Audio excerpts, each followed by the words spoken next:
Monsieur Schroen, pour l'UDI. Madame la Présidente, je suis ravi de constater que, décision après décision, vos promesses quittent ce statut pour devenir des réalités. Aujourd'hui, s'il y a bien un sujet sur lequel les Franciliens nous attendent, c'est bien celui de l'emploi. Face à l'impuissance du gouvernement d'inverser la courbe du chômage, vous avez fait de l'emploi votre priorité. Mais loin des promesses idéologiques, vous avez fait le choix de promesses de mesures simples, claires et surtout de bon sens. Parmi celles-ci, figurait la création d'un conseil stratégique regroupant des chefs d'entreprise pour améliorer l'activité économique de notre région. Fini les rapports sur l'emploi et l'attractivité faits par des hauts fonctionnaires qui n'ont jamais mis les pieds dans une entreprise. Vous savez également que l'entreprise et plus largement la liberté d'entreprendre font partie de l'ADN de l'UDI. Contrairement au Premier ministre, ni vous ni nous n'avons besoin de faire semblant en clamant « j'aime l'entreprise ».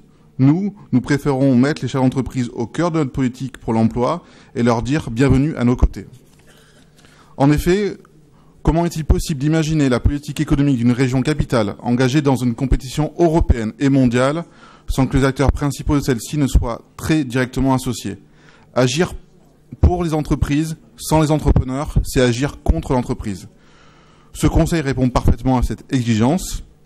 Bien évidemment, si nous voulons faire de ce conseil un outil efficace et utile pour les Franciliens, l'UDI souhaite que les réflexions traitées dans cette instance soient transversales. Comment pourrions-nous parler d'attractivité sans parler de transport, de logement, d'éducation, de culture, de tourisme ou d'accès à la santé?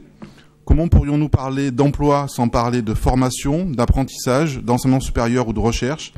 Et enfin, comment pourrions-nous parler d'avenir sans parler d'écologie? L'UDI insiste également sur le fait que ce conseil stratégique doit être en capacité de nourrir la réflexion de l'ensemble des élus et que ces travaux soient le plus largement accessibles. À cet égard, nous souhaitons que nous soyons en capacité de la saisir pour avis.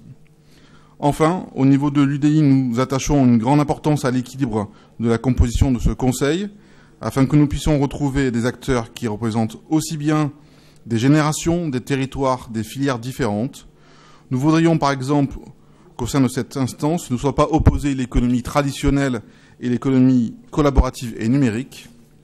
La différence étant une richesse, chaque acteur siégeant au sein de ce conseil doit pouvoir apporter sa différence et sa plus-value.